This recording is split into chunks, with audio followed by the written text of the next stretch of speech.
Hello friends, welcome to the black board channel.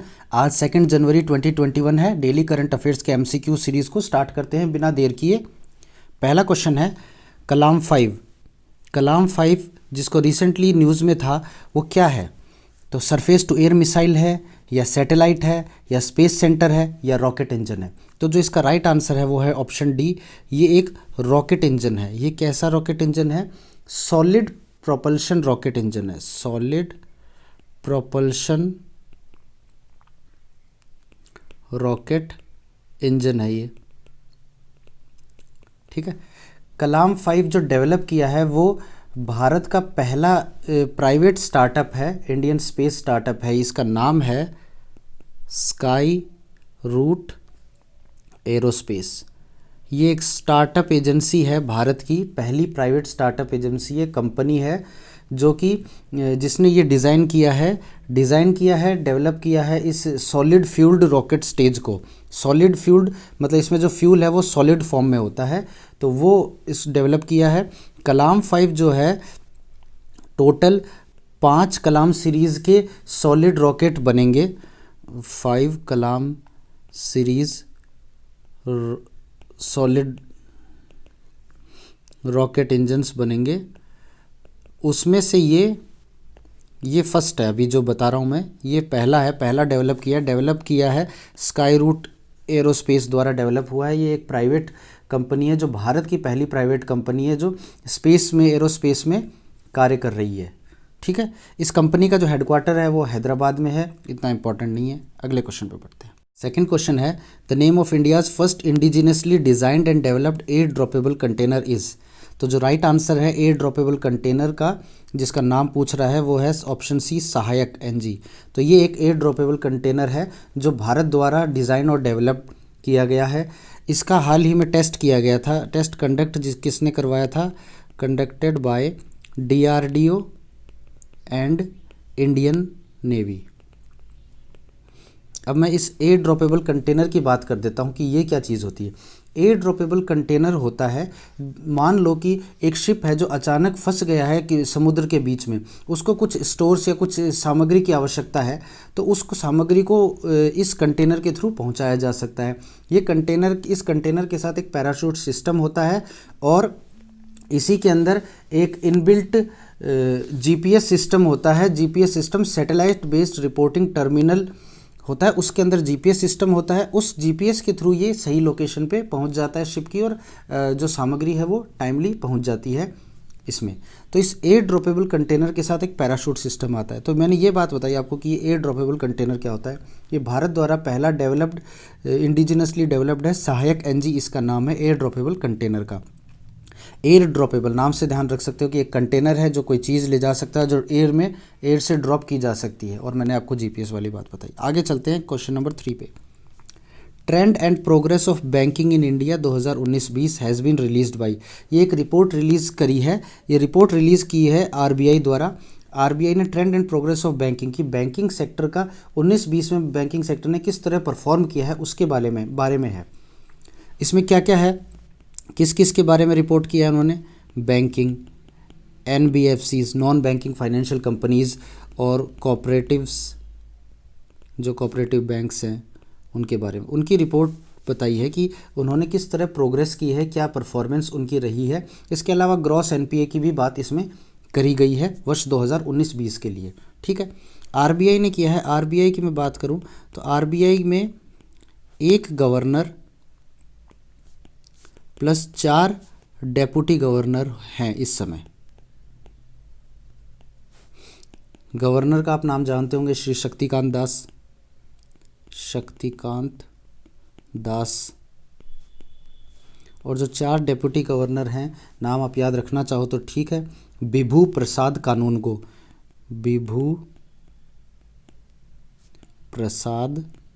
कानूनगो। दूसरे हैं महेश कुमार जैन।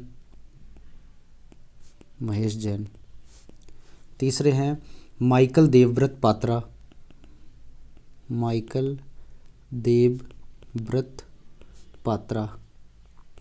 तो एक पात्रा साहब हैं। और चौथे हैं M राजेश्वर राव। तो ये भी क्वेश्चन पूछ सकता है कि ऑप्शन दे देगा और पूछेगा इन चार में से कौन से डिप्टी गवर्नर अभी आरबीआई में वर्तमान में डिप्टी गवर्नर के पद पर नहीं है। तो आरबीआई में एक गवर्नर होता है, चार डिप्टी गवर्नर होते हैं। गवर्नर शक्तिकांत दास हैं और चार डिप्टी गवर्नर हैं बिभू प्रसाद कानूनगो, महेश जैन, माइकल देवव्रत पात्रा और एम राजेश्वर राव। ये क्वेश्चन आरबीआई के बारे में मैंने इसलिए बताया क्योंकि आरबीआई ने एक रिपोर्ट जारी करी है, trend and progress of banking in India 2019-20। इसमें बताया गया है कि 2019-20 में banking sector, cooperative banks, NBFCs ने किस तरह परफॉर्म किया है। अगले क्वेश्चन पे बढ़ते हैं। क्वेश्चन है ग्लोबल प्रवासी रिश्ता पोर्टल। ग्लोबल प्रवासी रिश्ता पोर्टल और मोबाइल ऐप लॉन्च किया गया है, ये किसने लॉन्च किया है? तो जो राइट आंसर है वो है मिनिस्ट्री ऑफ एक्सटर्नल अफेयर्स ने ये मोबाइल ऐप और पोर्टल दोनों चीज़ें लॉन्च की हैं। इसको लॉन्च करने का जो एम है वो ये है कि भारत से बाहर जो प्रवासी रह रहे हैं, जो इंडियन डायस्पोरा रह रहा है, जो 3 करोड़ से ज़्यादा संख्या में है, उनको भारत के एक्सटर्नल अफेयर्स या भारत से कनेक्ट किया जा सके। To connect more than 3 crore Indian diaspora यानी प्रवासी अक्रॉस द वर्ल्ड। एक तो ये उद्देश्य है और इसमें क्या जाएगा, तो इसमें ये किया जा रहा है कि एक चैनल क्रिएट किया जा रहा है ताकि जो भारतीय मूल के जो लोग रह रहे हैं विदेशों में, उनसे कम्युनिकेशन स्थापित किया जा सके मिनिस्ट्री द्वारा, ताकि जो नॉर्मल सिचुएशन या इमरजेंसी के दौरान उनसे कम्युनिकेट करके उनको सहायता पहुंचाई जा सके। उसके अलावा वीज़ा हुआ, पासपोर्ट हुआ, कोई कॉन्सुलर सर्विस हुई, कोई सर्वे हो रहा है उसको कंडक्ट कराना, इस तरह की इन्फॉर्मेशन भी इस पोर्टल और ऐप पे मिनिस्ट्री द्वारा दी जाएंगी। एमईए की बात कर लेते हैं, मिनिस्ट्री ऑफ एक्सटर्नल अफेयर्स। तो इसके मिनिस्टर कौन है? यूनियन मिनिस्टर हैं श्री एस जयशंकर, एक चीज़। दूसरा है ये इसके जो स्टेट मिनिस्टर ऑफ स्टेट जिन्होंने इस पोर्टल को लॉन्च किया था, इसको इनॉग्रेट किया था, वो हैं minister of state V Muraleedharan.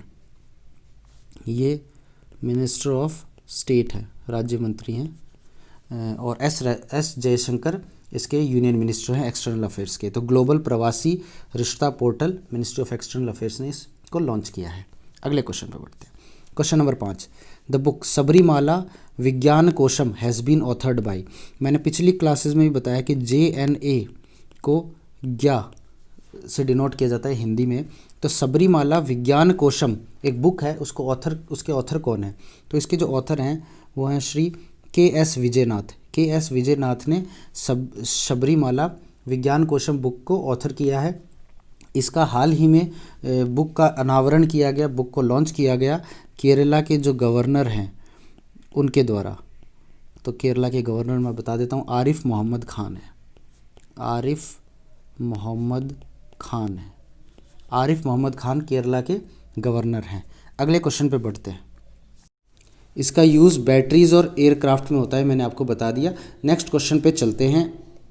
Number 6 है, with which firm the Delhi government and Kendriya Vidyalaya Sangathan has signed an agreement to solarise the schools in Delhi.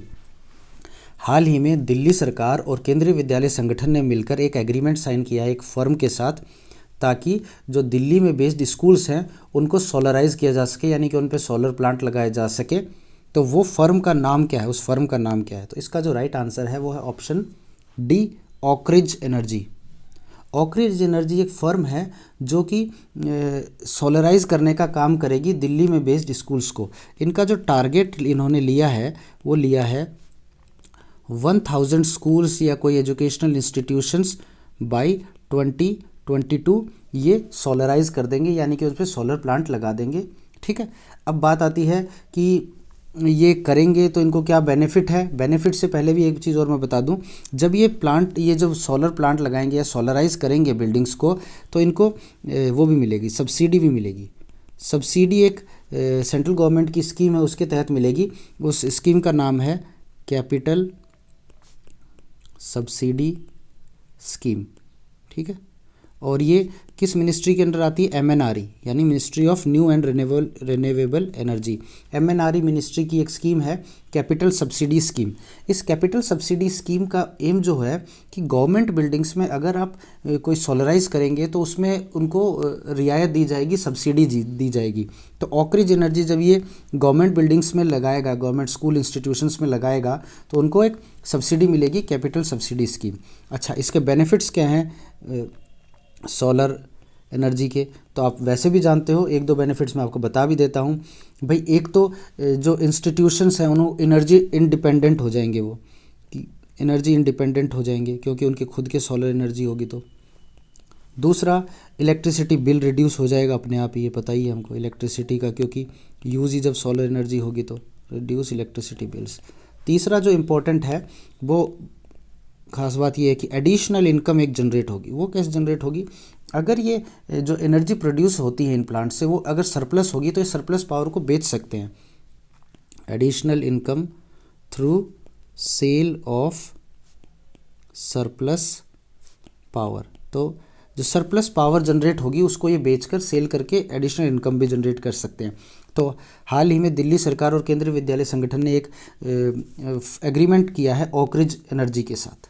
ठीक है, अगले क्वेश्चन पे चलते हैं। Question 7, DG nest mobile app has been launched bye.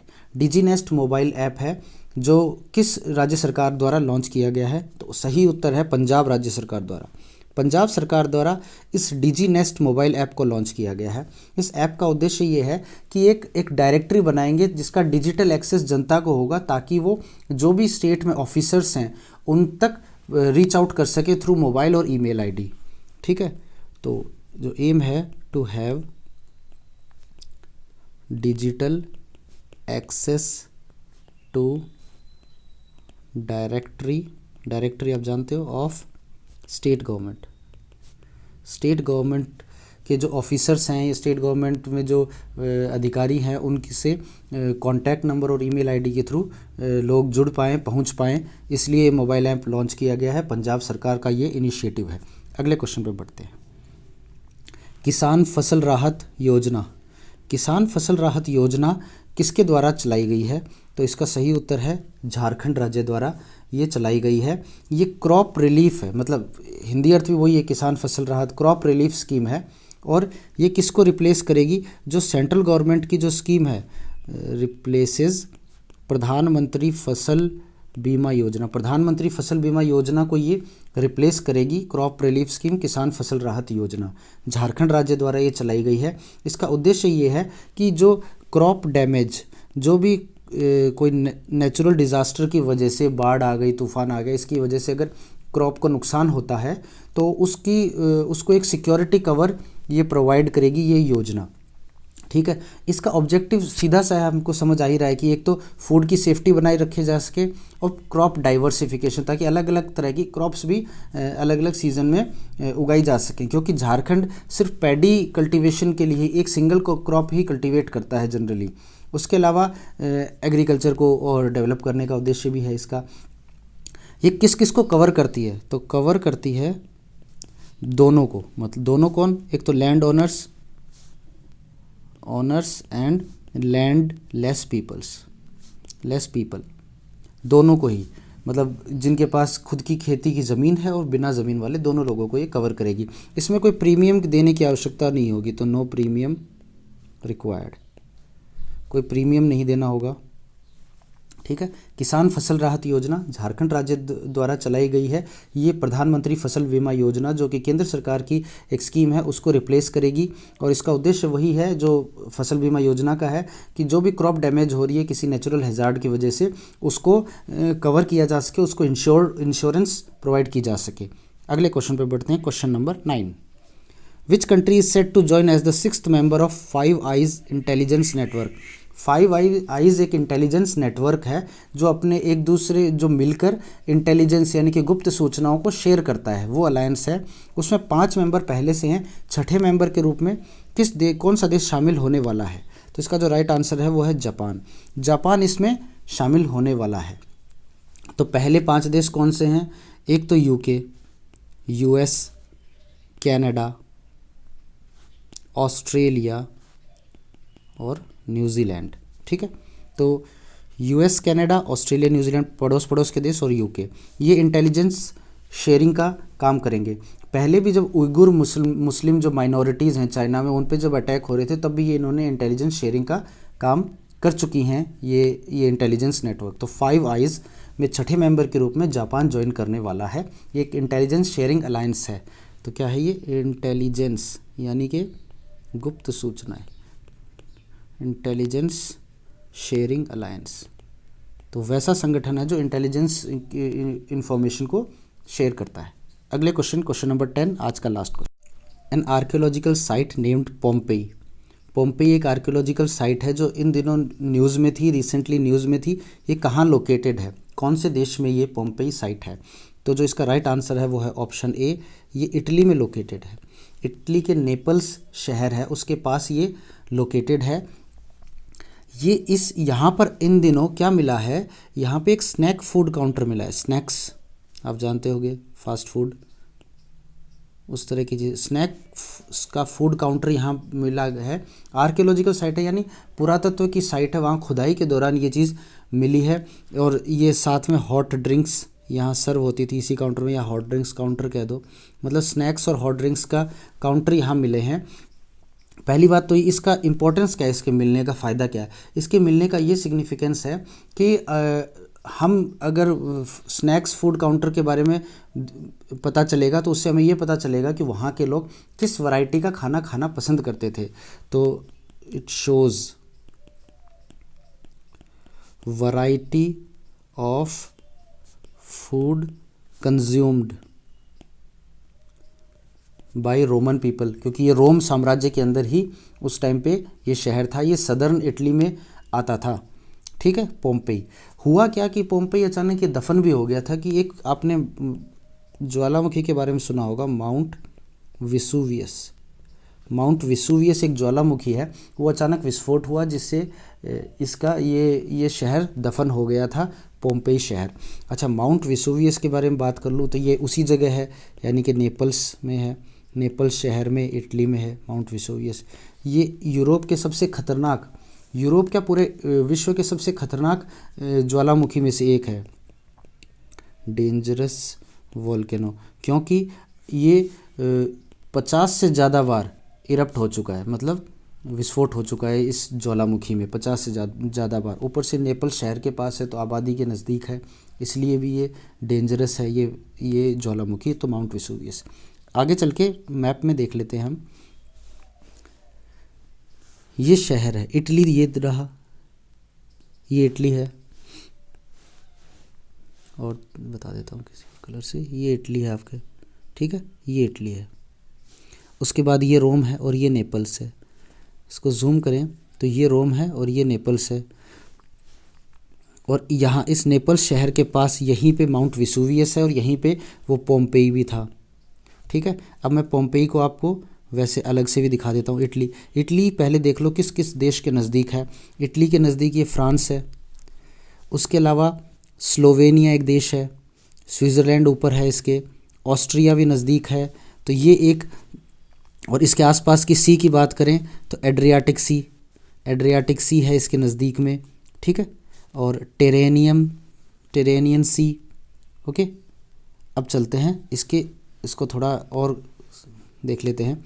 Pompeii शहर, रोम, यहाँ Naples था, पिछले फ़ोटो में देखो यहाँ नेपल्स था, तो नेपल्स शहर में पोम्पेई है, एड्रियाटिक सी, और ये टेरेनियन सी है, यहाँ आयोनियन सी है।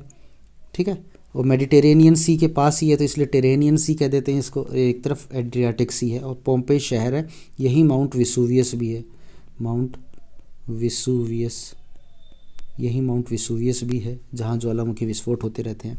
ठीक है, तो ये पोम्पेई के बारे में था। ये ज्वालामुखी विस्फोट की वजह से ये शहर दफन हो गया था, तो ये हाल ही में चर्चा में रहा है, इटली में स्थित है। होप आपको आज का वीडियो अच्छा लगा होगा। इसी तरह के कंटेंट के लिए हमें मोटिवेट करते रहिए, चैनल से ज़्यादा लोग जुड़िए, शेयर कीजिए ताकि हम इसी तरह का कंटेंट आप तक प्रोवाइड करा सके। Thank you, have a nice day.